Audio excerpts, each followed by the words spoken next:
Kepada Tuhan Yesus Kristus, supaya dengan demikian firman Tuhan yang ditaburkan tidak jatuh di tempat yang berbatu-batu, tidak dipatuk dan dimakan oleh burung, bahkan juga tidak jatuh di semak duri, tapi jatuh di dalam perbenaran hati kita yang punya kerinduan, yang punya kemauan untuk firman Tuhan terus bertumbuh di dalam hidup kita. Sampai Tuhan datang kembali, kita boleh menjadi rumah Allah, tempat kediaman Roh Allah, untuk membangun rumah rohani bagi orang-orang percaya di dunia ini. Kita berdoa, demikianlah kerinduan kami kepadamu ya Bapa di sorga.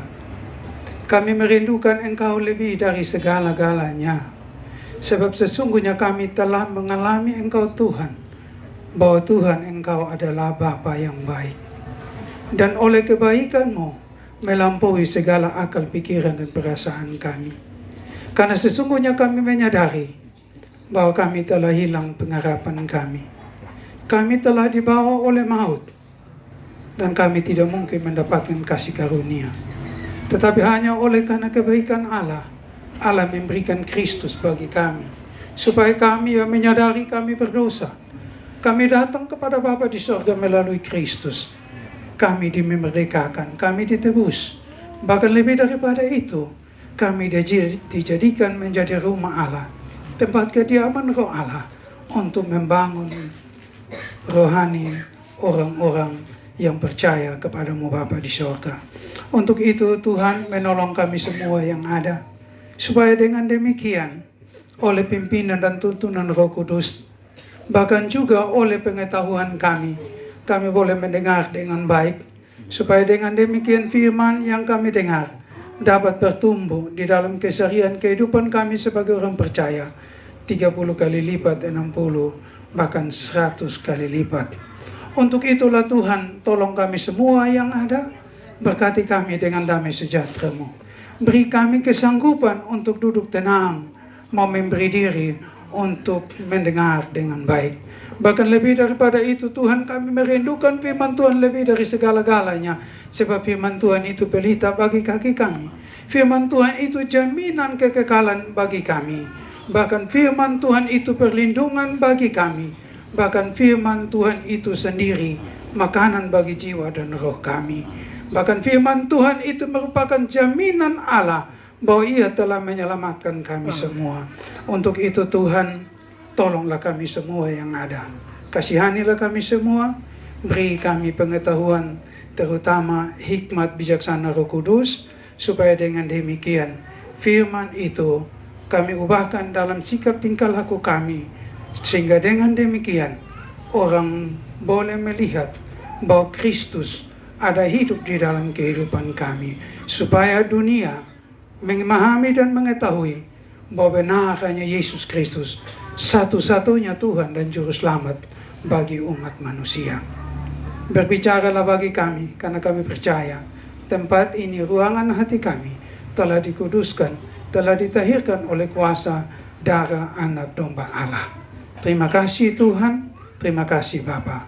Apa yang mau Tuhan kehendaki daripada kami siap mendengar, bahkan kami siap untuk melakukannya.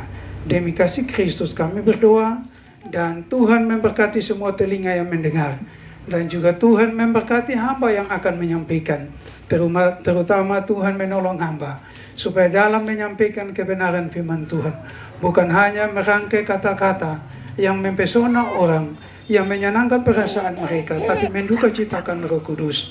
Bahkan lebih daripada itu, dalam hamba menyampaikan, lebih utama bukan menafsirkan, tetapi menyampaikan dari apa yang hamba alami, dari apa yang hamba telah kerjakan, dari apa yang hamba telah dengar dan lihat daripada Tuhan sendiri, dan itu memiliki kepastian. Sehingga dengan demikian apa yang hamba sampaikan benar-benar firman kehidupan yang hamba terima daripada Kristus Yesus Tuhan, melalui proses, melalui pengalaman mengalami Tuhan itu sendiri. Terima kasih Tuhan Yesus Kristus. Haleluya, kita yang ada, yang siap mendengar firman Tuhan, Kita sama-sama mengatakan amin. Baik, shalom. Ya, puji Tuhan, terima kasih. Bapak Ibu, anak-anak Tuhan yang terkasih dalam kasih Kristus. Sebelum saya menyampaikan kebenaran firman Tuhan, bahwa sesungguhnya dalam kehidupan kita sebagai orang percaya, fenomena yang terjadi dalam kehidupan orang percaya ada beberapa hal. Tapi yang lebih menonjol itu ada dua. Yaitu bahwa kecenderungan banyak orang percaya mengikuti persekutuan doa karena mengalami banyak persoalan dan masalah. Apakah itu kesukaran, kesulitan, tantangan ketika mengalami sakit penyakit, bahkan ketika dikejar oleh roh jahat, bahkan ketika mengalami suatu keadaan yang tidak dapat diselesaikan dengan kemampuan akal hikmat manusia, maka mereka mendengar bahwa cari Tuhan, dan tempat cari Tuhan yang baik itu bukan di gereja. Cari Tuhan yang baik itu bukan di tempat-tempat yang lain, tapi hanya ada di persekutuan doa.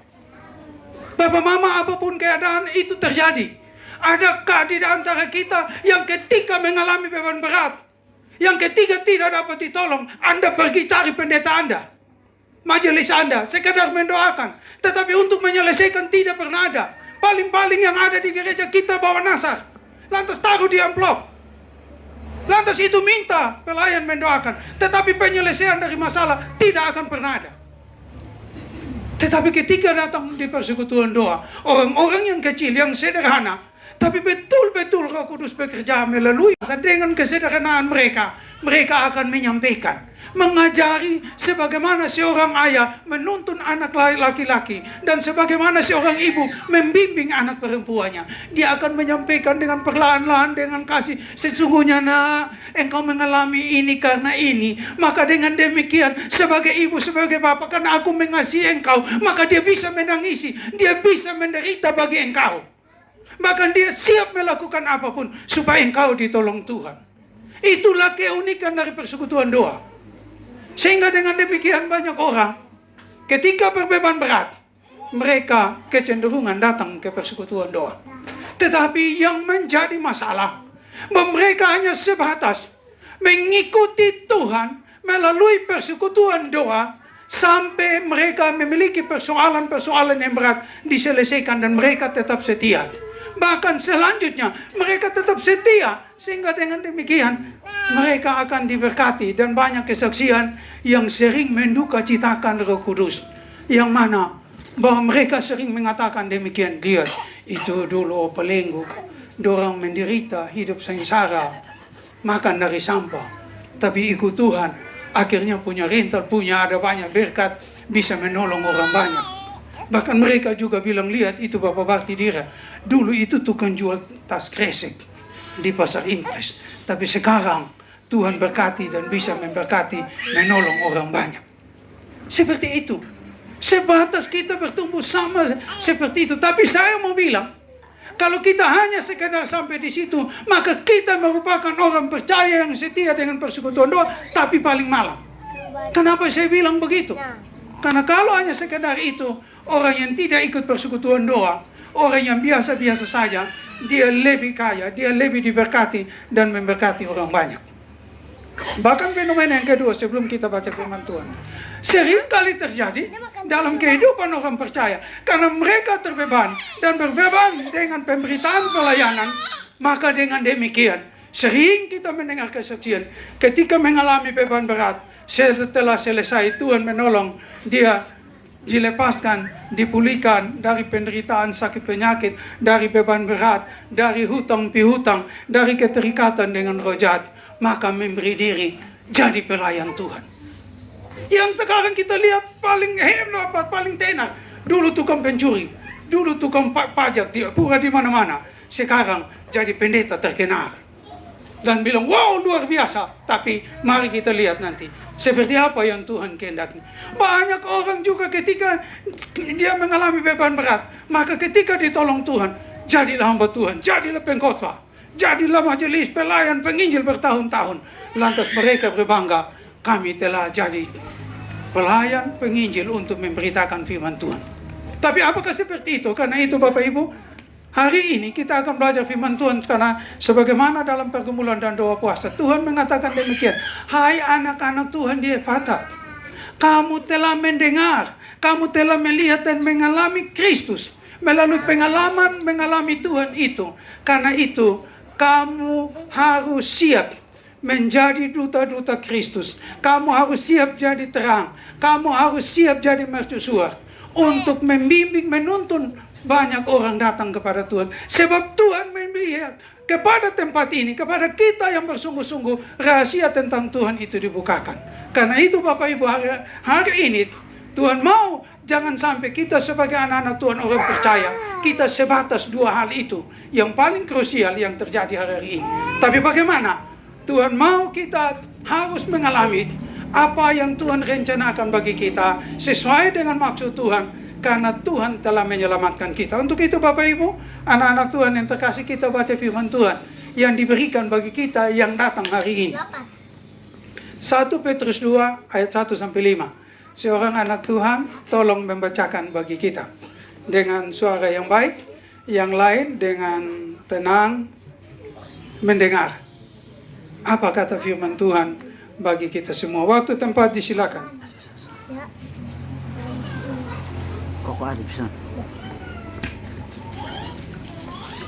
Yang sudah dapat 1 Petrus 2 ayat 1 sampai 5. 1 Petrus 2 ayat 1 sampai 5 dengan perikop Yesus Kristus batu penjuru. Karena itu buanglah segala kejahatan, segala tipu muslihat, dan segala macam kemunafikan, kedengkian dan fitnah. Dan jadilah sama seperti bayi yang baru lahir, yang selalu ingin akan air susu yang murni dan yang rohani, supaya olehnya kamu bertumbuh dan beroleh keselamatan, jika kamu benar-benar telah mengecap kebaikan Tuhan. Dan datanglah kepadanya batu yang hidup itu, yang memang dibuang oleh manusia, tetapi yang dipilih dan dihormat di hadirat Allah. Dan biarlah kamu juga dipergunakan sebagai batu hidup untuk pembangunan suatu rumah rohani bagi suatu imamat kudus, untuk mempersembahkan persembahan rohani yang karena Yesus Kristus berkenan kepada Allah. Terima kasih untuk anak Tuhan yang sudah membacakan bagian firman Tuhan bagi kita semua yang ada pada malam ini. Sekali lagi, kita yang berbagi adalah kita yang merindukan mendengar firman Tuhan dan memelihara itu dalam kehidupan keseharian kita sebagai orang percaya. Tuhan Yesus memberkati kita. Bapak Ibu, anak-anak Tuhan yang terkasih dalam kasih Kristus, dari latar belakang apa yang tadi saya sampaikan, maka hari ini firman Tuhan mendatangi kita supaya dengan demikian kita mampu untuk menggenapi rencana Tuhan melalui kita. Yaitu Bapak Ibu anak-anak Tuhan dalam kasih Kristus, dalam 1 Petrus 2 ayat 1 sampai dengan ayat yang kelima ini berbicara tentang Petrus menasihati orang-orang percaya yang karena Kristus Yesus Tuhan, mereka disiksa, dianiaya dan dibuang ke berbagai-bagai tempat dengan berbagai-bagai keadaan. Tapi justru dalam rencana Tuhan itulah Tuhan menghendaki mereka terus bertumbuh di dalam keadaan super sulit, di dalam keadaan aniaya, di dalam keadaan penderitaan, di dalam keadaan terkungkung oleh berbagai-bagai keadaan. Mereka harus dituntut untuk terus bertumbuh di dalam Kristus Yesus Tuhan, sampai mereka menjadi rumah tempat kediaman Roh Allah untuk membangun rumah rohani bagi orang-orang lain. Itulah yang dikehendaki. Maka Bapak Ibu, dengan demikian, dari firman Tuhan ini, saya mengambil tema, teruslah bertumbuh di dalam Kristus Yesus Tuhan, sampai menjadi tempat kediaman Roh Allah untuk membangun rumah rohani bagi orang percaya di dunia ini. Dalam keseharian kita, Bapak Ibu, anak-anak Tuhan, kecenderungan kita masuk ikut gereja, ibadah, bahkan terutama di persekutuan doa, hanya sebatas setia untuk menyelesaikan persoalan-persoalan yang kita hadapi dan stop sampai di situ. Yang kedua, kita ketika mengalami persoalan dan masalah, maka setelah kita selesai, kita berpikir bahwa ucapan syukur yang terbaik kita melayani Tuhan. Maka dengan demikian banyak juga kami dengar ketika dia sembuh dari sakit, memberi diri menjadi presbiter. Bahkan berperiode-periode jadi presbiter. Bahkan ada yang dengan lantangnya bersaksi bahwa ketika Tuhan menolong dia, dia mengatakan bahwa Tuhan memanggil saya jadi pendeta. Itu kesaksian yang ngawur. Karena Tuhan tidak pernah panggil orang jadi pendeta. Kalau jadi pendeta, itu kesukaanmu sendiri. Jadi penginjil itu kesukaanmu sendiri.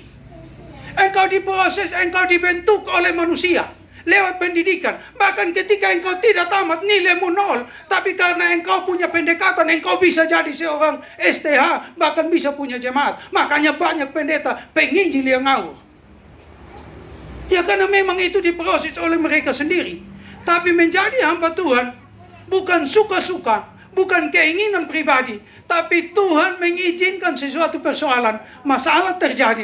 Lantas ketika dalam persoalan masalah itu tidak menemukan jalan keluar, maka ketika engkau mendatangi Tuhan, maka Tuhan memproses engkau. Sebagaimana Ibu Lenggu tadi katakan, saya kalau mau jadi hamba Tuhan, saya tidak mau. Sama sekali saya menolak. Tapi Tuhan mengizinkan maut. Dan ketika maut datang, disitulah saya sadar bahwa saya butuh Tuhan. Maka ketika saya terbata-bata berdoa, dalam nama Yesus Tuhan tolong saya. Bapak Mama, saya betul mengalami Tuhan. Tuhan Yesus itu tidak butuh kata-kata yang terlalu basa-basi macam-macam. Dia butuh kata-kata yang dari hati kita. Itu lebih utama. Saya panggil Tuhan Yesus datang. Dan banyak kali orang bersaksi, mereka mengatakan mereka melihat Tuhan Yesus. Bohong semua. Bohong semua. Tidak ada satu orang pun bisa melihat Tuhan Yesus. Dan bagaimana ketika dia dalam mimpi bertemu Tuhan Yesus, dia tahu itu Tuhan Yesus. Apakah memang ketika Tuhan Yesus ada di dunia, ada foto Tuhan Yesus? Saya tanya, waktu rasul-rasul, murid-murid bersama Tuhan Yesus, ada kenang-kenangan foto yang diabadikan. Sehingga dengan demikian semua orang percaya melihat Yesus. Maka ketika dalam mimpi mereka bertemu sosok seperti ini, mereka bilang, itu Tuhan Yesus. Bisa ketemu Tuhan Yesus. Bermasalah. Karena sesungguhnya Tuhan Yesus itu, dia tidak mungkin dia datang kepada kita, lantas kita bisa mengatakan itu Tuhan. Kenapa saya mengalami bertemu dengan Tuhan, tetapi di dalam firman. Ketika saya bertemu dengan Tuhan, Bapak Ibu, saya mau melihat Tuhan, dia tidak bisa. Saya tidak dapat melihat dia. Kenapa? Dia bilang, engkau manusia berdosa, engkau tidak bisa melihat aku. Kalau engkau melihat aku, engkau pasti binasa.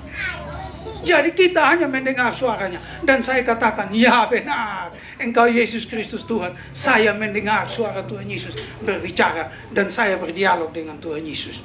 Itu kenyataan.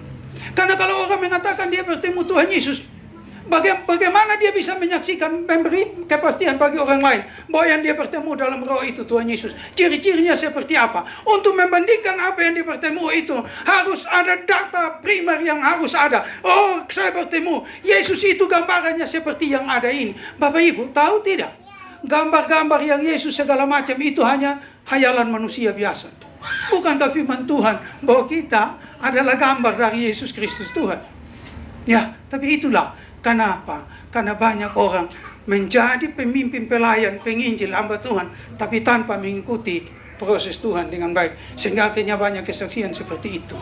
Yang benar saya mau bilang, Yesus Kristus, kita tidak bisa mengenal dia dengan mata kepala dan kita bertemu melihat dia. Tapi kita bisa tahu dia dari firman-Nya, suaranya, kebenarannya itu. Baik Bapak Ibu anak-anak Tuhan yang terkasih, maka dari firman Tuhan ini, dengan tema seperti itu, teruslah bertumbuh sampai engkau menjadi rumah Allah, rumah tempat kediaman Roh Kudus untuk pembangunan rumah rohani orang percaya di dunia ini sampai Tuhan datang kembali. Untuk itu Bapak Ibu anak-anak Tuhan, maka Petrus menyampaikan firman Tuhan ini kepada orang-orang percaya kala itu. Tapi hari ini firman Tuhan ini datang bagi kita tanpa pandang bulu berapa lama predikat engkau ikut Tuhan. Apakah engkau anak muda, orang tua, baru ikut Tuhan 2 tahun, 10 tahun, 30 tahun. Predikatmu sebagai hamba Tuhan, penjaga kekinian, majelis, presbiter, pendeta, penginjil dan sebagainya. Tidak, Tuhan membutuhkan engkau harus terus bertumbuh di dalam pertumbuhan di dalam Kristus untuk menjadi rumah tempat kediaman Roh Allah, untuk membangun rumah rohani orang lain. Buktinya Bapak Ibu, Karena saya mendengar firman Tuhan itu menjadi tempat kediaman Roh Allah, menjadi tempat kediaman Tuhan. Sehingga dengan demikian, Bapak Ibu yang ada ketika berbeban berat, Bapak Ibu datang, mengalami melihat Tuhan, merasakan kebaikan Tuhan. Lantas Bapak Ibu melanjutkan itu bagi orang lain. Tujuannya itu yang benar seperti itu. Dan untuk itu Bapak Ibu, kenapa kita harus bertumbuh? Kita lihat bahwa di dalam ayat yang kedua, Petrus mengatakan kepada orang percaya demikian. Dan jadilah sama seperti bayi yang baru lahir, yang selalu ingin akan air susu yang murni dan yang rohani, supaya olehnya kamu bertumbuh dan beroleh keselamatan. Di sini Petrus menyampaikan kepada orang percaya bahwa mereka harus terus bertumbuh dalam situasi kondisi apapun juga. Engkau harus tetap bertumbuh di dalam pertumbuhan rohanimu, supaya dengan demikian melalui engkau orang lain pun mengalami pertumbuhan sebagaimana engkau.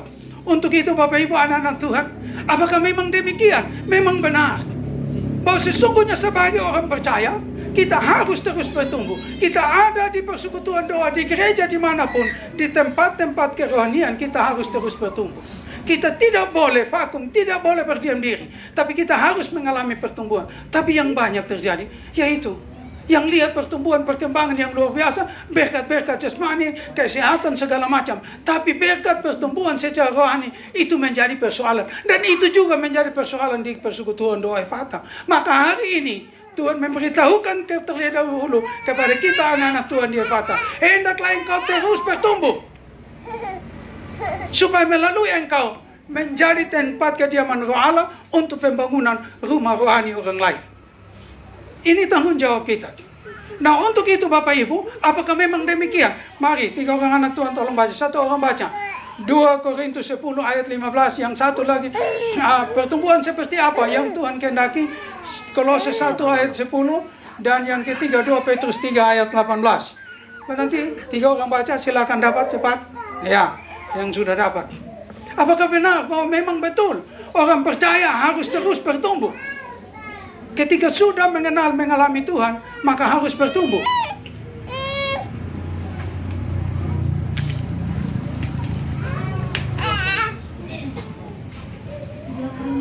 Dua Korintus 10 ayat 15, yang satu baca Kolose 1 ayat 10, yang satu baca 2 Petrus 3 ayat 18. 2 Korintus 10 ayat 15. Kami tidak bermegang atas pekerjaan yang dilakukan oleh orang lain di daerah kerja yang tidak dipatok untuk kami. Tapi kami berharap bahwa apabila imanmu makin bertumbuh, kami akan mendapat penghormatan lebih besar lagi di antara kamu jika dibandingkan dengan daerah kerja yang dipatok untuk kami. Maka dengan demikian Bapak Ibu, melalui tulisan Paulus kepada jemaat di Korintus, Paulus menasihati mereka harus memiliki pertumbuhan iman.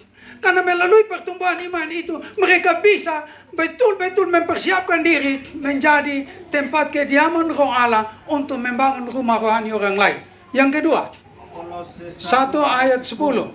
Sehingga hidup mulai di hadapannya serta berkenan kepadanya dalam segala hal, dan kamu memberi buah dalam segala pekerjaan yang baik dan bertumbuh dalam pengetahuan yang benar tentang Allah. Ya, jadi dengan demikian sebagai anak-anak Tuhan orang percaya, kita harus mampu menghasilkan buah kebenaran. Artinya bahwa kita harus terus bertumbuh di dalam pengetahuan kita tentang Tuhan Allah itu sendiri, di dalam Kristus Yesus Tuhan, dan di dalam pimpinan Roh Kudus. Yang ketiga,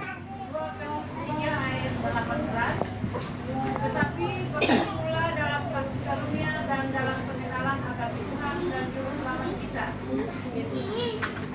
Baginya kemuliaan sekarang dan sampai selama-lamanya. ya, yang ketiga, bahwa di sini juga Petrus menuntun orang-orang percaya untuk betul-betul mereka terus bertumbuh di dalam kasih karunia Yesus Kristus Tuhan, sehingga segala kemuliaan, kehormatan hanya bagi Allah semesta langit dan bumi. Dan masih ada banyak lagi bagian firman Tuhan yang memberikan kepastian bahwa benarlah orang percaya harus bertumbuh. Untuk itu Bapak Ibu anak-anak Tuhan dalam kasih Kristus, kenapa orang percaya harus bertumbuh? Maka kita lihat bahwa di dalam ayat yang pertama, karena itu buanglah segala kejahatan. Karena itu, maka di sini Petrus mau menyampaikan kepada orang percaya bahwa sesungguhnya ketika engkau percaya, engkau telah diselamatkan. Engkau diselamatkan itu oleh karena kasih karunia. Oleh karena kasih karunia engkau diselamatkan. Dan oleh karena iman kepada Yesus Kristus, maka engkau diselamatkan Tuhan. Itu bukan karena kekuatan kemampuanmu, tapi itu datang dari Tuhan. Itu ada di dalam Efesus pasal yang kedua, ayat yang ke-8. Nah, oleh karena itu, maka dengan demikian dengar baik, karena hari ini justru banyak penyesat-penyesat yang ada.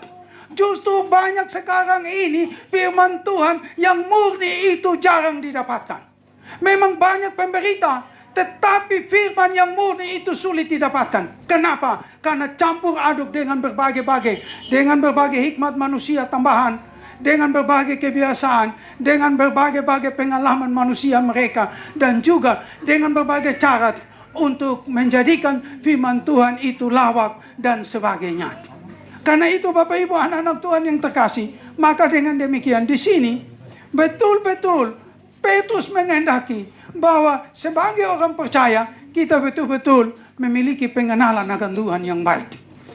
Nah, karena itu Bapak Ibu anak-anak Tuhan yang terkasih, maka dengan demikian untuk itu di dalam 1 Petrus 1 ayat 13 Petrus menyampaikan bahwa untuk bertumbuh itu kita harus siapkan apa? Seorang anak Tuhan baca di dalam 1 Petrus 1 ayat 13.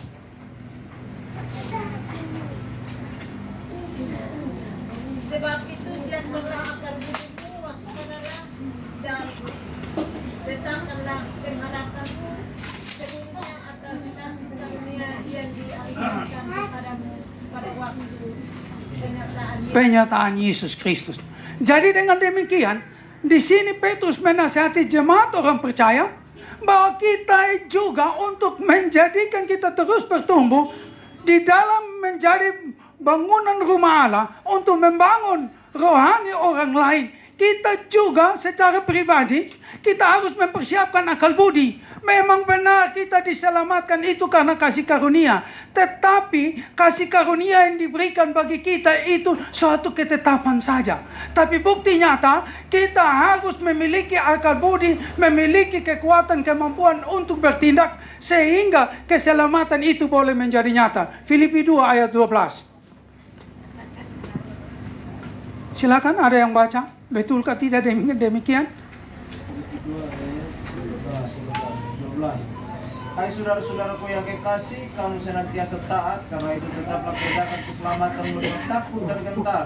Bukan saja seperti waktu aku masih hadir, tetapi terlebih pula sekarang waktu aku tidak hadir. Inilah yang dimaksudkan oleh Paulus. Bahwa bukan kita mengerjakan keselamatan itu berarti kita kerja untuk dapat keselamatan. Memang keselamatan itu sudah diberikan bagi kita selagi kita masih berdosa. Tapi ketika Tuhan menyelamatkan kita, kita masih orang berdosa. Tapi kita tidak pernah tahu Tuhan menyelamatkan kita dari dosa apa. Banyak pengkhotbah, penginjil menyesatkan banyak jemaat. Mereka mengatakan kasih karunia karena percaya engkau telah diselamatkan. Tapi buktinya diselamatkan karena apa? Dari mana-mana engkau diselamatkan tidak pernah tahu. Makanya banyak kali lihat pendeta-pendeta penginjil hamba Tuhan makan sirih pinang, merokok, mabuk, semua boleh terus. Mau pesta dan segala macam boleh. Bahkan mereka buat istiadat, adat istiadat. Kalau mau sambut pendeta mesti buat natoni, raketu, segala macam. Itu tandanya karena mereka tidak paham. Ya, inilah. Kenapa? Karena mereka tidak mempersiapkan akal budi dengan baik. Berapa banyak hamba Tuhan yang aneh-anehnya mereka menjadi hamba Tuhan, tetapi di dalam keseharian mereka, kalau mereka orang sabu, tetap lihat keseharian mereka, tetap bikin itu berdoa, tetap ketika anak mereka menikah, tetap bikin kenoto, bikin dia pun adat semua segala macam. Lantas bagaimana? Lantas mereka harus bikin masjid kubur 40 hari 1000 malam, pergi di kuburan dengan segala macam. Lah itu tandanya kan hamba Tuhan tidak punya hikmat, pengertian yang baik. Ya, seperti itu. Karena itu Bapak Ibu, di sini Petrus mengatakan, kita harus mempersiapkan akal budi kita. Memang Tuhan menyelamatkan kita, masih kita berdosa. Tapi kita punya tanggung jawab. Kerjakan itu, mendatangi Tuhan dengan berbagai cara untuk mengetahui bahwa kita telah diselamatkan dari mana-mana. Kita telah diampuni dari dosa apa-apa. Kita telah dibebaskan dari kebiasaan apa. Kita telah dilepaskan dari adat apa. dari dosa pribadimu apa. Kalau engkau tahu itu, maka engkau mengerti dan engkau tidak lagi melakukan itu. Tapi banyak tidak pernah tahu itu. Mereka hanya katakan, saya sudah diselamatkan. Tapi mereka tidak pernah tahu mereka diselamatkan dari apa. Karena itu, maka dengan demikian, bagaimana syarat orang percaya bisa bertumbuh di dalam pertumbuhan rohani untuk menjadi tempat kediaman roh Allah, membangun rumah rohani orang lain. Ada banyak bilang begini, saya sudah di majelis 3 periode. Pasti saya sudah membangun rumah rohani banyak orang. Saya sudah jadi pendeta di Malang Melintang. Saya diutus di berbagai tempat ini mata jemaat. Saya sampai tua-tua, sampai pegang tongkat juga masih melayani. Saya penginjil keliling kampung, keliling daerah. Saya melayani berkhotbah terus. Tapi apakah betul di dalam penyampaianmu sesuai dengan kehendak Tuhan dan kepastian bahwa apa yang kau sampaikan menyelamatkan, memberi kepastian bahwa orang ikut dan selamat? Saya bingung Bapak Ibu. Hari-hari ini banyak yang ketika kami mendengar, mereka ternyata tidak banyak hamba Tuhan penginjil memahami. Contoh, kalau orang Timur, kalau mereka mau ketika ada kematian, kenapa harus pakai selimut? Saya tanya, kenapa orang Sabu kalau ada kematian harus taruh selimut di sini, di leher? Jawab apa bilang? Jawablah menurut apa yang Tuhan sampaikan, bukan jawab menurut pengetahuanmu. Tidak tahu. Natoni itu untuk apa? Kan tidak pernah tahu. Tapi kalau kita datang kepada Tuhan, Roh Kudus berbicara, sesungguhnya awal mula Natoni buat ini, karena penyembahan buat seperti ini, dan ini aku tidak kehendaki. Ya tapi kan banyak tidak tahu. Tapi mereka menuntun bala mereka sendiri yang menjadi penyesat bagi jemaat yang mengikuti mereka. Karena itu Bapak Ibu anak-anak Tuhan yang terkasih, maka syarat yang pertama, bahwa sesungguhnya supaya dengan demikian engkau menjadi tempat kediaman roh Allah untuk membangun rumah rohani orang lain, maka yang pertama ayat yang ketiga. Syarat yang pertama, ayat yang ketiga, jika kamu benar-benar telah mengecap kebaikan Tuhan. Ini mau bilang begini, Petrus mau bilang begini, sama itu jemaat dong. Bahwa sesungguhnya dalam segala sesuatu yang engkau alami, engkau harus pertetapkan dalam hatimu bahwa sesungguhnya Tuhan itu baik. Walaupun engkau mengalami kesukaran, kesulitan, tantangan, pencobaan, masalah apapun, tapi engkau harus di dalam seluruh keberadaanmu engkau katakan, Tuhan, engkau Tuhan yang baik. Bapak Ibu, pengalaman saya ketika kami dalam keadaan susah, Tuhan menyuruh kami buat sumur untuk menjadi pelambang. Kami gali sumur di tempat kami yang lama. Ketika kami gali sumur, Bapak Ibu anak-anak Tuhan, seorang anak Tuhan itu sampai patah kaki. Lantas kami tolong dia selesaikan bayar uang rumah sakit, selesaikan semua dengan baik. Padahal yang menyuruh ini firman Tuhan, hamba Tuhan yang berdoa, taruh tancap besi gali untuk menggali. Tapi jadinya seperti itu. Tapi Bapak Ibu, ketika itu terjadi, apakah kita sebagai orang percaya mau menjadi bangunan rumah rohani bagi orang lain? Maka apa komitmen kita, konsekuensi kita ketika Tuhan mengizinkan yang kurang baik jadi bagi kita? Apa yang kita katakan? Apakah kita putus asa? Apakah kita berbalik dan meninggalkan Tuhan? Banyak kali anak-anak Tuhan ketika ada beban berat, belum dijawab Tuhan, dia pindah dan tidak datang lagi. Selesai. Bagaimana engkau bisa menjadi bangunan rumah rohani untuk bisa menolong orang lain? Kalau sekedarnya seperti itu. Maka Bapak Ibu, ketika itu saya bilang begini, tapi itu juga di jamaah Tuhan. Saya bilang, Ibu Lenggo, cari uang, kotong jual ini gelas-gelas plastik. Jual, kalau bisa kita malam-malam nanti pulang persekutuan doa, kita pilih. Jual, kalau sudah dapat, kita beli kue, lantas kita undang hamba Tuhan bersyukur. Begitu. Datang, hamba Tuhan datang. Ini panggil kami untuk bersyukur untuk apa? Tuhan terlalu baik. Bagaimana Tuhan baik? Tuhan baik, semua yang Tuhan izinkan itu baik bagi kami. Walaupun kenyataan kami mengalami suka sulit, orang hampir mati, dan kami merugi, bahkan kami dicerca, dicemooh. Tapi kami percaya bahwa Tuhan kami yang kami sembah tetap dia Tuhan yang baik. Apa Bapak Ibu?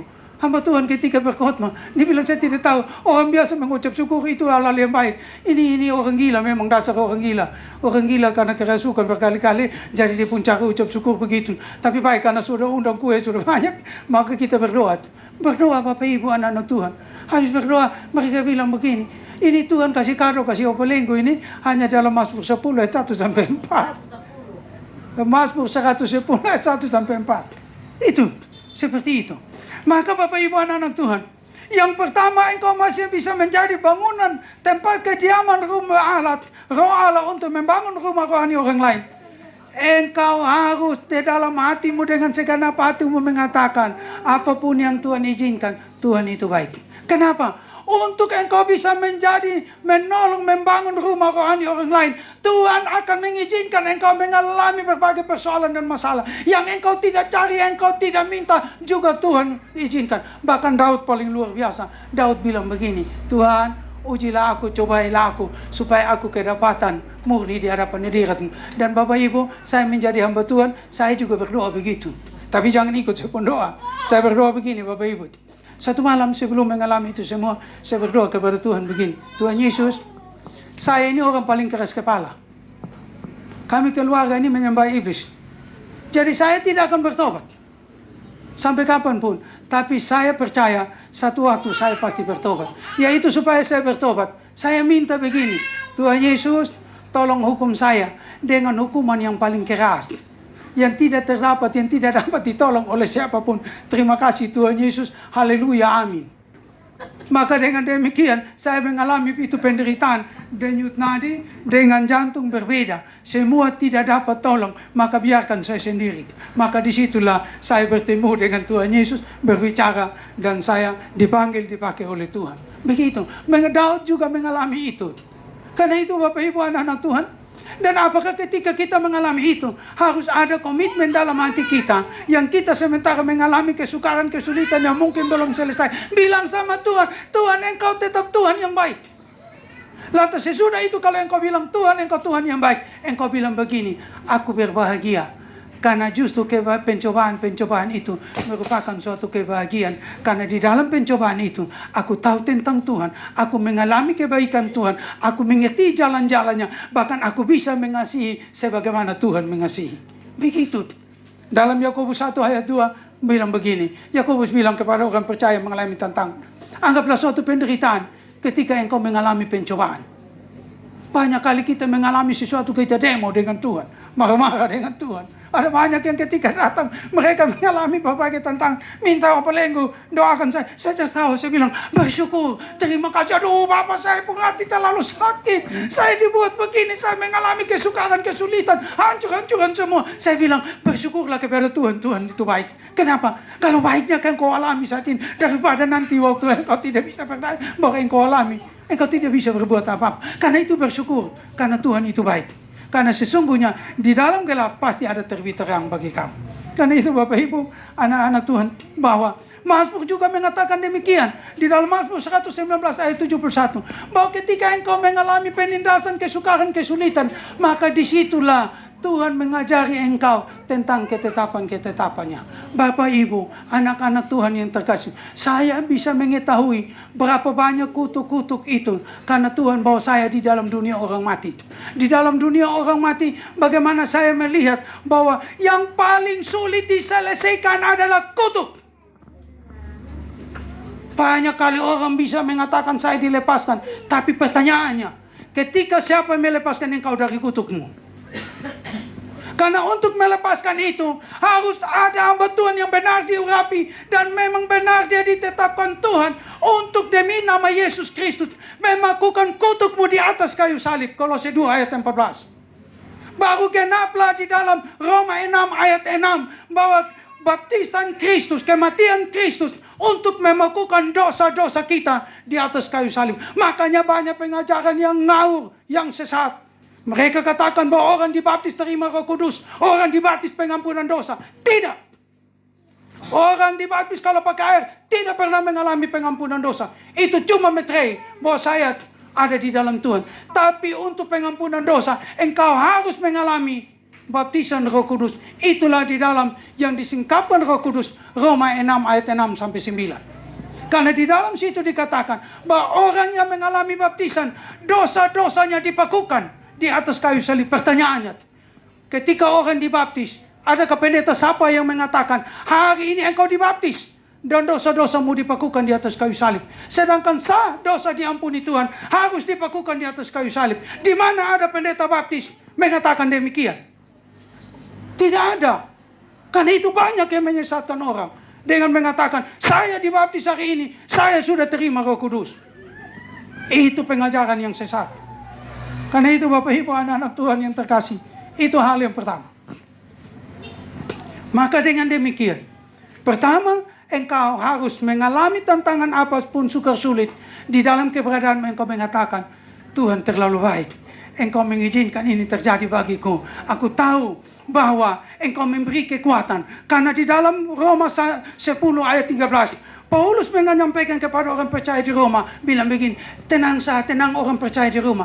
Pencobaan-pencobaan yang engkau alami, ada pencobaan biasa, tidak melebihi kekuatan iman yang Tuhan sudah taruhkan kepadamu. Asal engkau datangi Tuhan, asal engkau berserah dan meminta jalan keluar kepada Tuhan, bukan meminta jalan keluar pada rumput yang bergoyang atau kepada siapapun juga.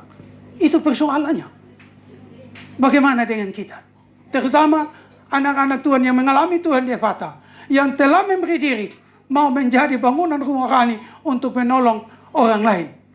Pertama, ketika Tuhan mengizinkan apapun, engkau katakan itu baik. Bahkan kalau Tuhan belum mengizinkan, engkau katakan sebagaimana Daud katakan, Tuhan, kok kita tidak pernah ujian-ujian?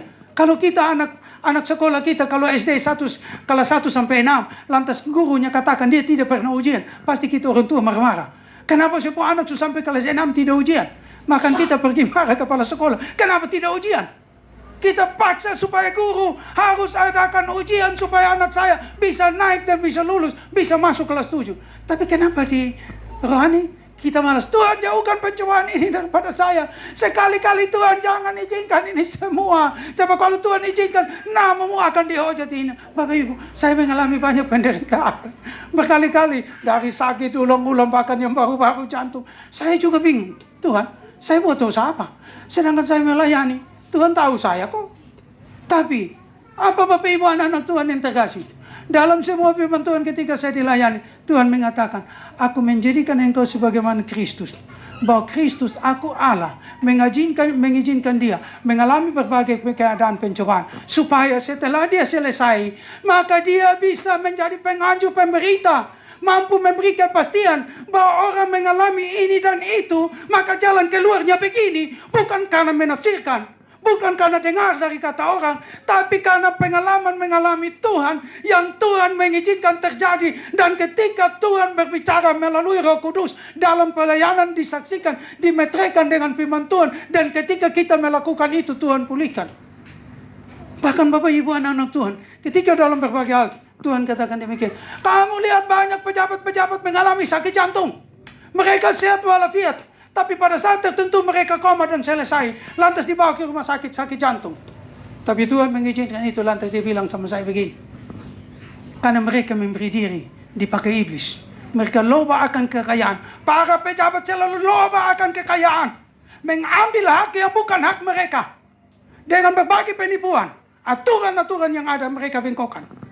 Maka pada akhirnya mereka menjadi alat iblis. Maka iblis sering mempergunakan mereka. Maka pada saat apapun iblis mempergunakan roh mereka, karena mereka tawanan iblis, maka iblis membawa mereka di angkasa. Maka pada waktu tertentu, mau siang maupun malam, dalam keadaan itu iblis mengambil roh mereka dan mempermainkan mereka. Iblis menjatuhkan dari udara. Maka pada saat itu orang kaget. Maka wa inna lillahi wa inna rojiun. Tamatlah riwayatnya. Selesai. Dan ke rumah sakit, di situ dibilang itu sakit jantung. Tapi Roh Kudus menyampaikan bagi saya bahwa sampaikan itu bukan sakit jantung, tapi mereka memakan keringat banyak orang. Itulah. Bahkan ketika saya mengalami penderitaan jantung, Bapak Ibu anak-anak Tuhan, apa yang Tuhan sampaikan? Bahwa aku mengizinkan ini supaya engkau memberitahukan bagi mereka bahwa yang mengalami sakit ini itu ada kutuk. Bapak Ibu anak-anak Tuhan, ketika saya alami, Dokter memvonis seperti begini, tanda-tanda begini. Datang, saya tidak sampaikan kepada hamba Tuhan. Tapi ketika hamba Tuhan berdoa, visinya sama seperti apa yang pengetahuan dokter sampaikan. Dokter tidak bisa menyelesaikan, bahkan ahli jantung sendiri dia beritahukan kepada saya bahwa Bapak minum obat sampai mati. Tapi saya tidak bermasalah. Bahkan ketika dikasih obat, ternyata obat penenang juga. Oh, saya bilang, Dok, kenapa dikasih obat penenang? Karena Bapak bermasalah dalam jiwa, dalam roh. Loh, kok begitu? Iya. Oh, kalau begitu saya biasa mendoakan banyak orang. Bagaimana dokter kasih saya? Ya sudah, itu obatnya. Pulang, didoakan. Dan itu dibukakan semua. Penyebab kenapa bergetar dada, kenapa begini, kesetrum, kenapa kaki ditarik, dibuat semua. Itu Tuhan bukakan. Kenapa itu lambung, kenapa jantung dia harus berhubungan dengan lambung. Itu dibukakan dan selesaikan dan saya bisa baik. Bahkan ketika ke rumah sakit, dokter dia lihat kembali, dia cek, dia bilang begini, wah, jantungnya normal, bagus semua normal. Saya bilang, dokter, kan waktu yang lalu dokter bilang tidak bisa sembuh. Tapi ini sudah sembuh, ini Bapak gimana? Ya itu karena Tuhan Yesus, tuh dokter. Tuhan berkati Bapak dokter ya, Tuhan Yesus baik. Bapak ini ada-ada saja. Seperti itu. Karena itu Bapak Ibu, anggaplah Tuhan itu baik. Kalau engkau tetap mengatakan dia baik, maka kalau dia mengizinkan sesuatu terjadi bagi engkau dan engkau tidak undur dari hadiratnya, maka di balik itu banyak rahasia yang dia akan sampaikan kepada engkau. Bahkan banyak profesor teologi pun tidak tahu. Karena Tuhan tidak berbicara kepada mereka, tapi Tuhan berbicara kepada kita yang mengalami suatu masalah yang tidak mungkin diselesaikan oleh manusia. Disitulah kasih karunia Allah dinyatakan. Dan engkau bisa tahu itu, dan engkau punya tanggung jawab menolong orang lain. Kalau mereka mendengar, mereka datang, doakan mereka.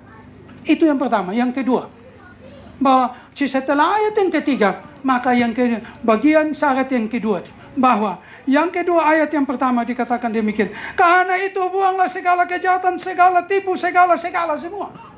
Berarti bahwa segala sesuatu, kesenangan, kemauan, keinginan kita, apapun itu yang bertentangan dengan kehendak Tuhan, kita harus siap tinggalkan. Walaupun itu ketika kita tinggalkan, kita diojek, kita dihina, kita ditinggalkan, kita dicemooh, bahkan kita tidak disukai banyak orang pun, tidak menjadi persoalan. Yang penting kita menyukakan Tuhan. Dulu Bapak Ibu, ketika saya ikut Tuhan, kami punya rumah adat. Semua keluarga Lenggo buat itu.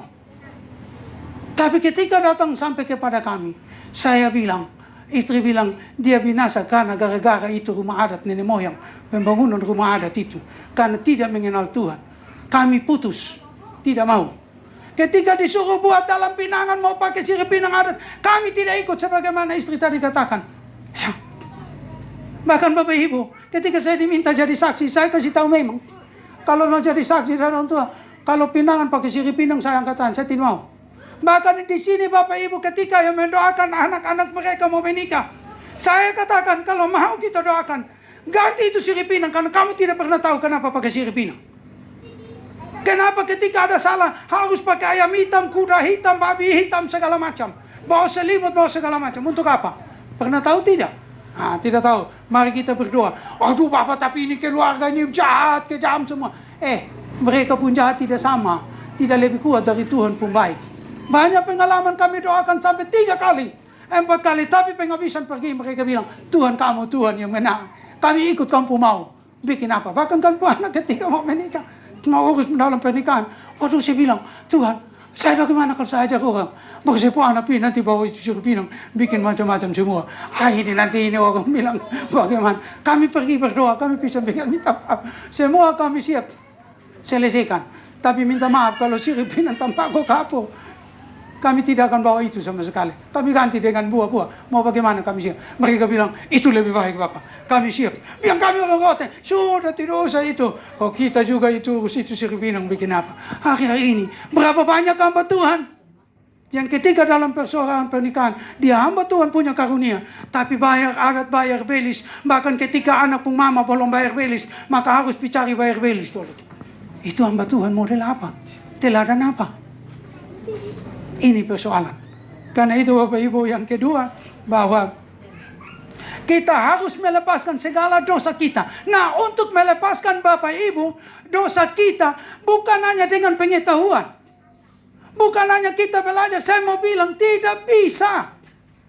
Siapa yang pernah tahu kalau orang sabu pergi ke orang mati, taruh selimut gantung di sini dosa? Alkitab mana yang bilang itu? Siapa yang pernah tahu, berani beri kepastian, kalau menghadap tua-tua orang timur, harus bawa okomama, berlutut dan kasih dia. Banyak hamba Tuhan pergi KPI, mereka datangi tua-tua adat, bawa tempat ciri, taruh ciri pinang, serahkan di tua adat. Mereka bilang, kami terima kamu. Lantas mereka KPI, tapi pada saat itu iblis bilang, kamu KPI, kasih kami tidak buat apa-apa, karena kamu kasih kami. Karena yang ada pada kamu lebih kecil dari yang apa yang kami beri pada kamu kasih di kami. Begitu. Tapi berapa banyak yang tahu itu? Berapa banyak hamba Tuhan yang KPI, pelayanan mereka masuk rumah adat. Berapa banyak hamba Tuhan yang bertamasa keliling itu candi-candi semua masuk di dalam. Baru mereka foto, eksis. Tapi waktu doa, kau diikat di candi Borobudur. Papa, yang kau bikin sana itu bikin apa? Kau tak pernah tahu di candi Borobudur itu ketika kau masuk ada apa di situ? Tidak tahu. Padahal kau pengkhotbah, tapi kau tidak tahu. Lantas bagaimana kau bisa membangun rumah rohani orang lain? Kalau orang lihat kau eksis, kau selfie di tempat-tempat berhala, maka yang mendengar melihat kamu, mereka juga ikut selfie di situ. Maka sama-sama jatuh dosa. Selesai. Inilah yang Petrus sampaikan hari ini. Bahwa kita harus melepaskan dosa itu bukan hanya pengetahuan, tapi harus minta dilahirbarukan kembali. Terus menerus. Melalui karya Roh Kudus, firman Tuhan di dalam 1 Petrus 1 ayat 23, di dalam Titus 3 ayat 5, dan melalui pengalaman mengalami Tuhan, yaitu Ayub 42 ayat yang kelima. Nah, di situ barulah kita banyak tahu tentang dosa. Bapak Ibu anak-anak Tuhan yang terkasih, ada banyak orang tidak pernah mengetahui AIDS itu sakit apa. Kenapa orang mengalami AIDS? Tapi ketika Tuhan mengizinkan itu, kami berdoa, kami minta Tuhan membukakan rahasia kenapa orang mengalami AIDS. Dan itu ketika Tuhan bukakan, ada yang tidak percaya maka terikat sampai sekarang dan hancur berantakan. Tapi ada yang karena yakin dan percaya, dia menyesal, dia terkena AIDS. Tapi didoakan, dia bilang begini, Bapak, saya terbuka apa adanya. Yang penting kau siap terbuka ya. Kalau Roh Kudus sampaikan apa, kau terbuka. Iya Bapak, walaupun saya seorang anak gadis, siap terbuka? Siap, oke. Baik, kita doa, ini. Siap. Tapi ingat, hari ini engkau berjanji engkau disembuhkan Tuhan. Tapi ingat, kau jangan melakukan hubungan apapun juga satu tubuh sebelum engkau menikah. Kalau kau lakukan itu lagi, AIDS pasti kembali. Maka dia bilang, oke Bapak tolong saya, doakan saya supaya saya tetap setia. Ya sekarang jadi guru, melayani, selalu ada di mana-mana. Kami bilang, teruslah luar biasa. Dapat ditolong Tuhan. Kenapa? Ini karena kami memberi diri kami untuk Tuhan izinkan kami mengalami Tuhan. Sehingga lewat pengalaman itu kami dapat menasihati, menolong orang lain. Tapi kalau tidak, bagaimana kalau Bapak Ibu punya suka sulit? Contoh, ketika banyak orang yang mengalami beban rumah tangga, banyak orang bilang cere-cere. Tidak boleh sama sekali. Apa yang dipersatukan Tuhan dengan cara apapun, tidak boleh cere. Mereka bilang, kalau Tuhan Yesus bilang, oleh persinahan, maka bilang cere. Waktu Tuhan persatukan, Tuhan Allah persatukan, bilang apa yang dipersatukan Tuhan, tidak dapat diceraikan oleh siapapun. Kenapa lagi Tuhan Yesus, yang itu adalah firman Tuhan, yang itu suara Allah, kenapa dibilang cere? Dasar karena kamu tidak pernah dilepaskan, maka mengajarnya seperti itu. Baik Bapak Ibu anak-anak Tuhan yang terkasih, ini yang kedua. Jadi untuk melepaskan itu, melepaskan dari segala-segala ini, harus ditambah dengan karya Roh Kudus. Harus dilepaskan berulang-ulang. Bapak Ibu anak-anak Tuhan dengar. Kami di sini, kami tidak punya pemahaman baca dari teologi buku ini, karangan itu, tidak. Tapi Roh Kudus bilang begini. Ketika seorang mengaku dosa, banyak orang dilepaskan. Wah, Tuhan, apa tipu maksud? Ketika seorang mengaku dosa, banyak orang dilepaskan. Ini ajaran Roh Kudus. Dia bilang begini, kalau nanti ada orang dari suku Timur datang, kamu doakan, maka minta yang ada di situ semua suku Timur, mereka dia mengaku, semua ikut mengaku, sama-sama dilepaskan. Supaya nanti yang dilepaskan, dia bisa menyampaikan bahwa ini dosa bagi orang lain. Ketika ada orang terikat seperti itu, dia bisa melepaskan karena dia sudah dilepaskan. Dia bisa menasihati karena terlebih dahulu dia sudah dinasihati. Tapi banyak kali kita tidak pernah itu, tapi kita luar biasa melayani, berbicara firman Tuhan di mana, aduh. Tapi kalau kita tidak mengalami itu, apa yang kita mau ngomong? Apa yang kita sampaikan bagi jemaat Tuhan? Justru kita menjadi penyesal. Matius 7 ayat 22-23. Kita akan berhadapan dengan keadaan itu. Hanyalah engkau pembuat kejahatan, karena engkau, aku tidak pernah mengenal engkau. Nah, ini harus diselesaikan.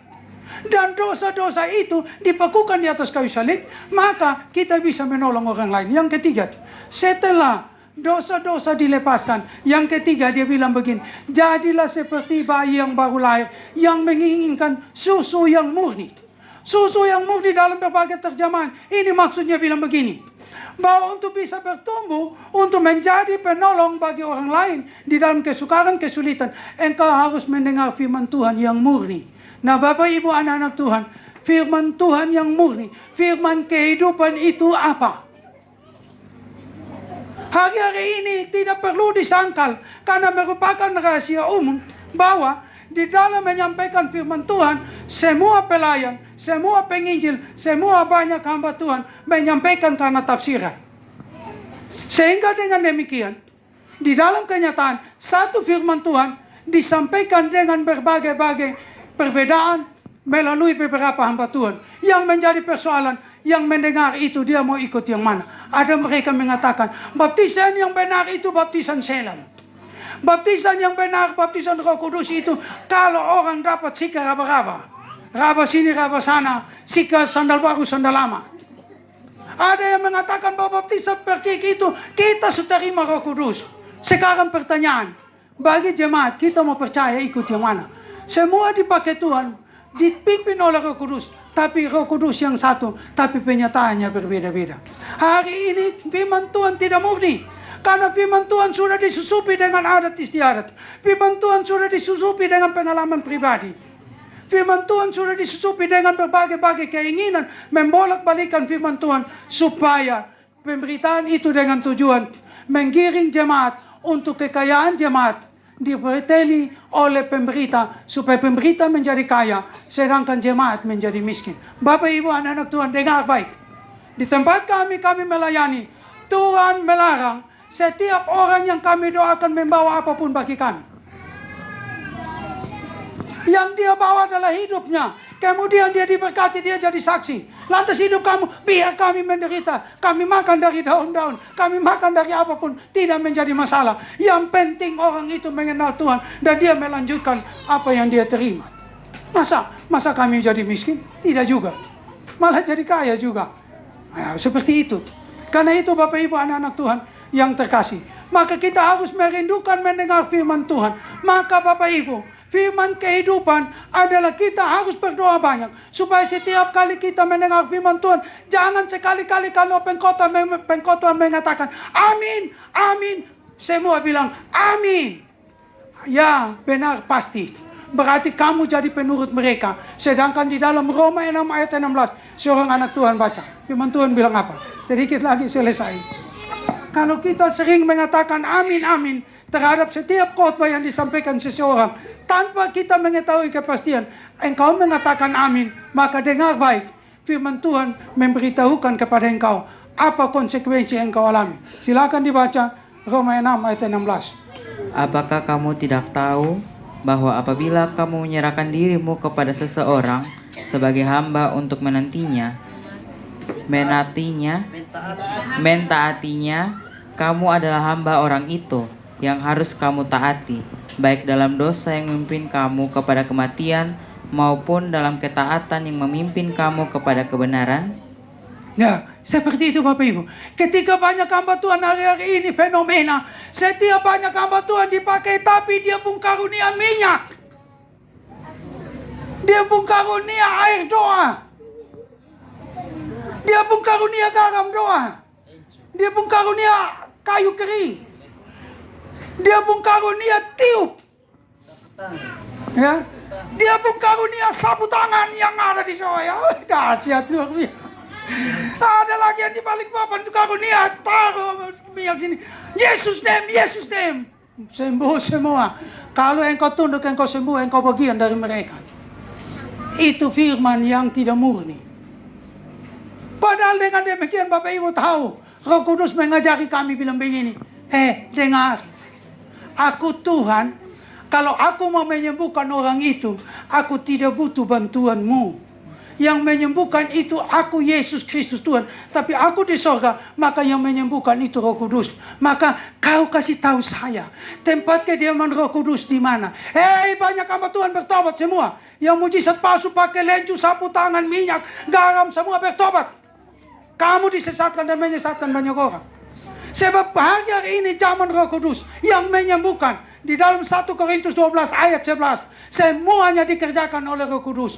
Karunia kesembuhan dikerjakan oleh Roh Kudus. Mana ada tempat kediaman Roh Kudus? Ada di dalam lencu. Mereka disesatkan karena tidak mengalami Tuhan. Maka mereka baca di dalam kisah 12. Kisah 19 itu ayat 13. Paulus pun lencu itu menyembuhkan orang. Kisah 5 ayat 15. Petrus pembayangan sembuhkan orang. Dasar pengkhotbah yang tidak pernah mengalami Tuhan. Seperti itu. Mereka bilang Petrus dipakai Tuhan, heran dan luar biasa. Bagaimana Petrus dipakai Tuhan zaman Roh Kudus? Petrus yang menyembuhkan, Petrus tidak pernah tahu ada Roh Kudus masuk dalam bayangan. Pemberitaan sembarangan menyesatkan banyak orang. Adakah memang betul tempat kediaman Roh Kudus itu harus masuk di lencu? Saya tanya, tempat kediaman Roh Kudus, roh itu atap. Tidak mungkin masuk sampai berapapun, tidak mungkin penuh keluar sampai masuk di lencu. Padahal Roh Kudus menyampaikan, ini rahasia, ini pekerjaan iblis. Jadi Bapak Ibu dengar, Roh Kudus bilang begini, kalau engkau menemukan seorang hamba Tuhan melayani, menyembuhkan pakai media, tandanya dia itu antikris. Bukan dari Tuhan. Dibukakan semua rahasia, dia bilang begini, yang dipakai Tuhan siapa? Ini dialog Roh Kudus dengan saya. Ditanya, yang dipakai Tuhan siapa? Saya bilang Paulus. Yang menyembuhkan orang lain, itu orang-orang Skewa dong, keturunan orang Skewa. Oh begitu. Jadi kalau nanti kau dipakai Tuhan, kau malas-malas kasih 2 orang, kau utus kasih orang lain, bikin banyak orang. Kau kasih kau pulencu, kau kasih kau pembajuan keringat itu, orang lain bawa kau tempel sembuh. Tidak. Waktu dipakai Tuhan itu beberapa hari kemudian. Hari ini kau khotbah, nanti sebulan, nanti 1 tahun baru baik. Begitu. Tuhan Roh Kudus mengajar. Nah, seperti itu Bapak Ibu. Karena itu dengan demikian, maka yang ketiga di sini merindukan firman yang murni. Firman yang murni adalah firman kehidupan. Adalah kita harus berdoa. Bilang begini Bapak Ibu. Ini juga Roh Kudus yang ajar. Dia bilang begini. Kalau engkau dengar firman Tuhan, jangan standarmu kepada itu hamba Tuhan dari Gemit. Kalau di Gemit dosa tidak masuk. Di gereja Gemit tidak ada dosa. Di mana-mana ada dosa. Karena itu dia bilang begini. Kau baca 1 Yohanes 4 ayat 1-2. Ujilah segala roh yang ada. Karena roh antikris itu ada di mana-mana. Tapi pertanyaan, semua boleh khotbah seperti itu. Tapi pertanyaannya bagaimana menguji? Tapi Roh Kudus bilang begini. Cara ujinya gampang. Ketika dia menyampaikan apapun, bilang begini. Demi nama Yesus Kristus Tuhan. Biarlah oleh darah Kristus dan kuasa firman Tuhan menutup membungkusi hati saya. Kalau yang bukan dari Roh Kudus, tutup bungkus, hilangkan dari pikiran saya, dari pemberdayaan hati saya. Kalau dari Tuhan, masuk penuhi, dan itu menjadi berkat bagi saya, supaya saya ingat terus. Maka selesai. Banyak kali ketika Bapak Ibu saya dan Bapak Yaya itu mengalami di lapangan, dorong buat segala macam, dorong jatuh-jatuh semua, dorong begini. Kami doa, saya bilang Bapak Yaya, kita berdoa, kita makan kue. Biar dorong sambil raba-raba, jatuh-jatuh, bergelimpangan, berpeluk-pelukan. Kami berdua makan itu kue yang banyak-banyak. Bapak bilang begini, kok kita makan kue? Bapak jangan urus itu, kita urus ini kue-kue di sini saja. Nah, seperti itu Bapak Ibu. Karena itu Roh Kudus yang ajar. Sehingga Bapak Ibu, kalau engkau ada di berbagai tempat, jangan engkau bilang bahwa di Gemit ini, karena pengkhotbah yang menantang engkau itu dari Gemit dan tidak ada roh. Dengar.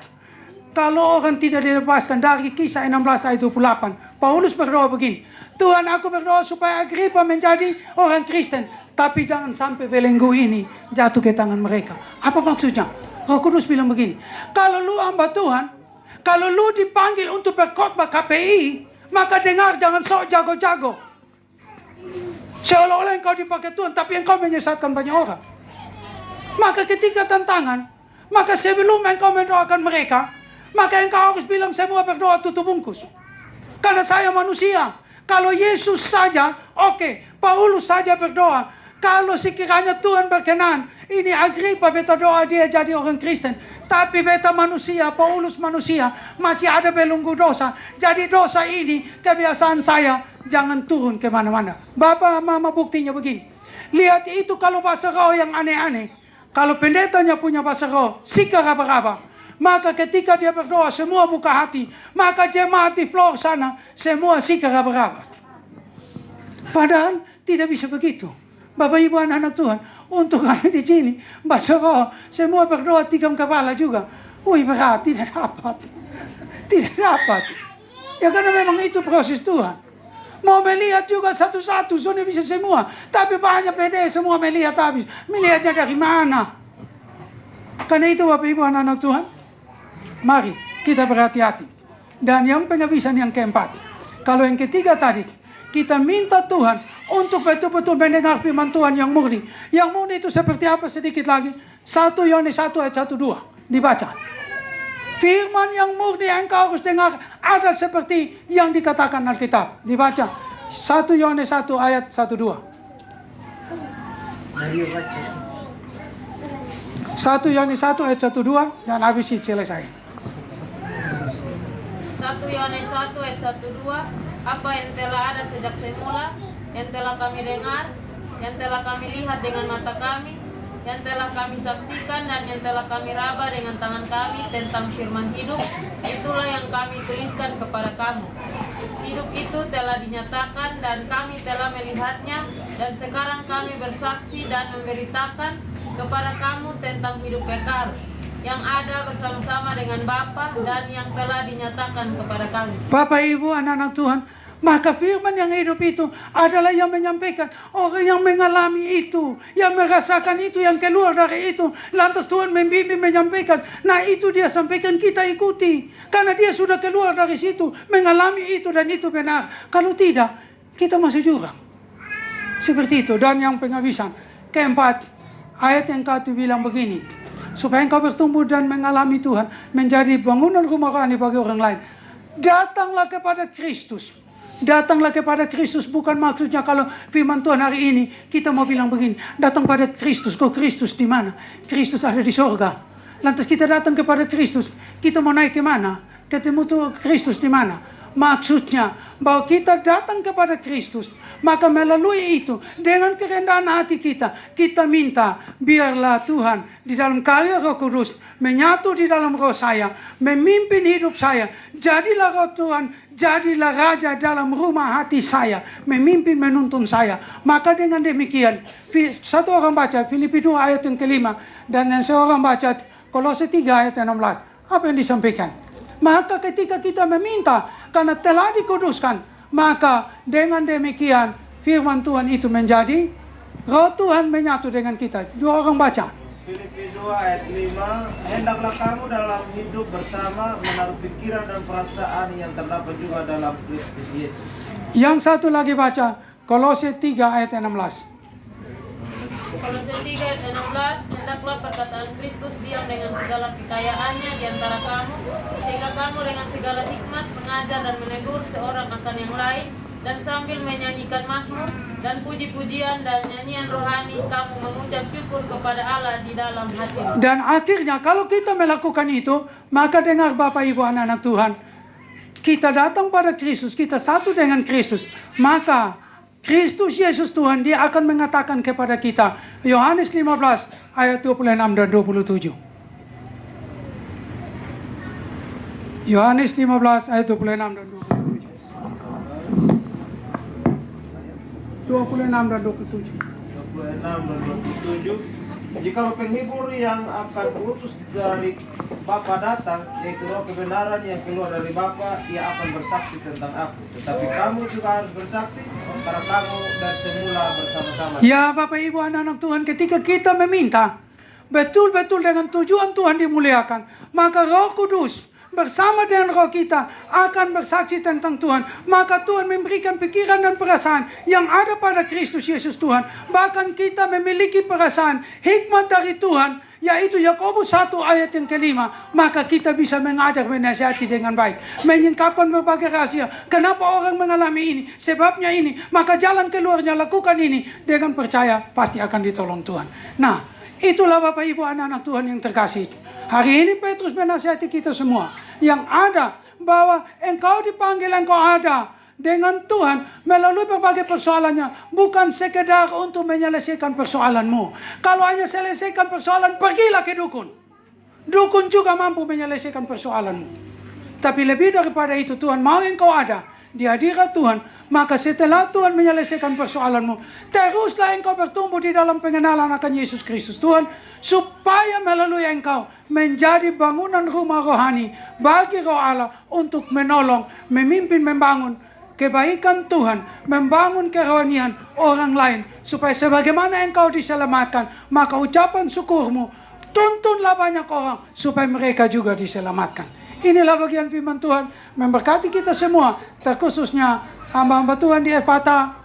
Ingatlah dan camkanlah baik-baik, karena suatu waktu mungkin akan ada waktu kami yang tua-tua tidak akan ada lagi. Tapi bagaimana regenerasi? Bagaimana pemuridan dari kebenaran yang Tuhan sampaikan di tempat ini? Kiranya semua yang muda-muda mendengar dengan baik, memberi diri dengan baik, supaya Roh Kudus lebih luar biasa memakai engkau, membukakan banyak rahasia, supaya melalui engkau nama Allah, Kristus Yesus Tuhan, dan Roh Kudus dimuliakan sampai Tuhan datang kembali. Kita angkat satu pujian, dan Bapak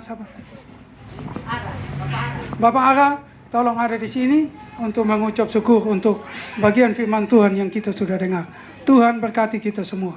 Waktu tempat saya kembalikan kepada MC.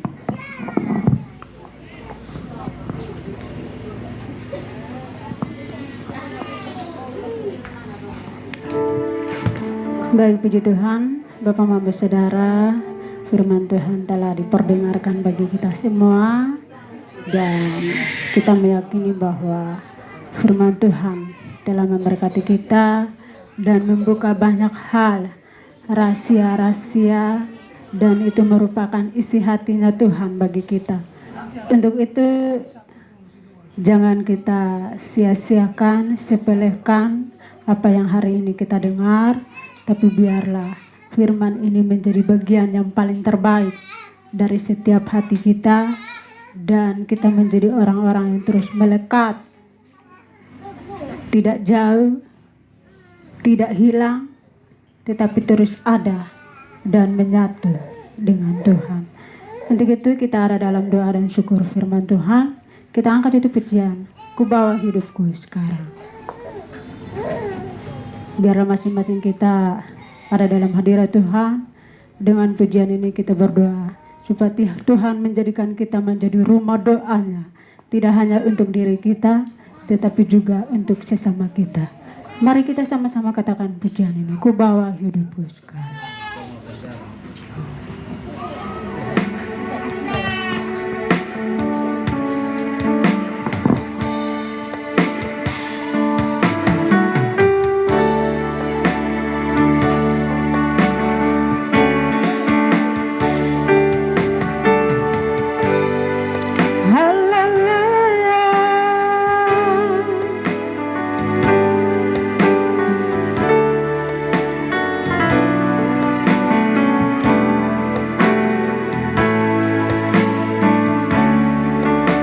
Mari sama-sama katakan, ku bawa hidupku sekarang. Ku bawa hidupku sekarang ke tempat kudus-Mu Tuhan. Ke tempat kudus-Mu Tuhan, di mesbah-Mu ku serahkan. Di mesbah-Mu ku serahkan seluruh penuhi hatiku sekarang. Penuhi hatiku sekarang dengan urapan yang baru, dengan urapan yang baru, agar aku lebih lagi, agar aku lebih lagi mendengar suarakan aku. Jadikan aku Tuhan rumah baru,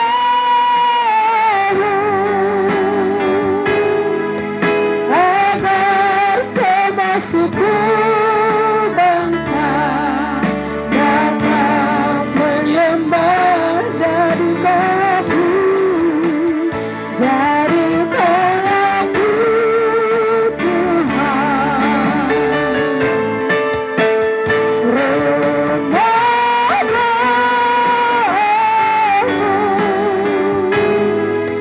agar semua suku bangsa datang.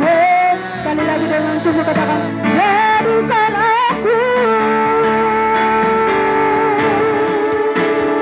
jadikan aku Tuhan rumah baru.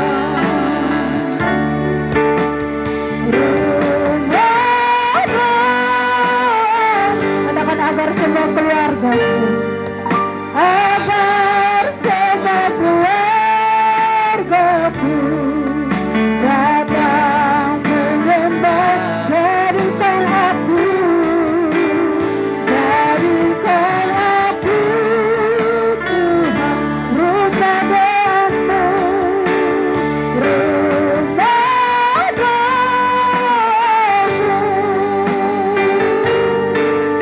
agar semua keluargaku datang. Katakan, agar semua keluargaku, kepada hamba Tuhan waktu dan tempat disiapkan,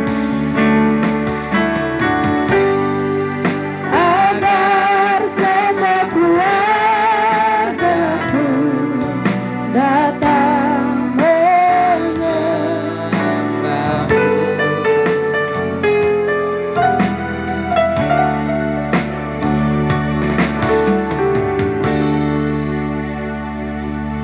Kita berdoa. Bapa, terima kasih banyak Tuhan.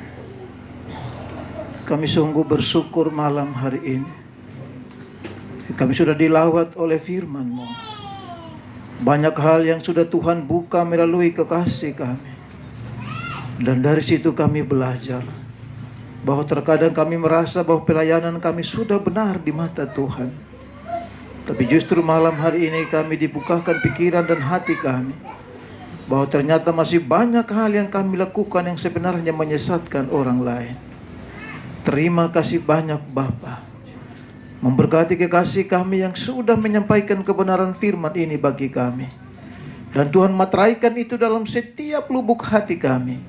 Sehingga sebentar ketika kami keluar dari gerbang rumah ini, kami tidak pulang dengan sia-sia. Terima kasih banyak Bapa, memberkati Bapak Lenggo, Mama, anak-anak, cucu, menantu semua. Kaki Dian yang ada terus menjadi berkat bagi banyak orang. Dan kami yang ada saat ini terus mendapat pencerahan-pencerahan baru dari kekasih-Mu. Terima kasih banyak Bapa untuk merespon kebenaran firman Tuhan. Kami akan memberi persembahan. Tuhan memberkati persembahan kami. Di dalam nama Tuhan Yesus kami berdoa. Amin. Puji Tuhan, terima kasih kepada Bapak Lelu dan juga Bapak Ara. Tuhan Yesus memberkati. Sebagai tanda respon kita atas kebenaran Tuhan yang telah memberkati kita, kita akan memberikan persembahan sebagai bentuk rasa syukur kita atas setiap apa yang Tuhan telah beri bagi kita. Selamat memberi, Tuhan Yesus memberkati. Silahkan berdiri. Kita angkat itu pujian langit dan bumi. Pujilah Tuhan. Mari kita sambut tepuk tangan bagi Tuhan.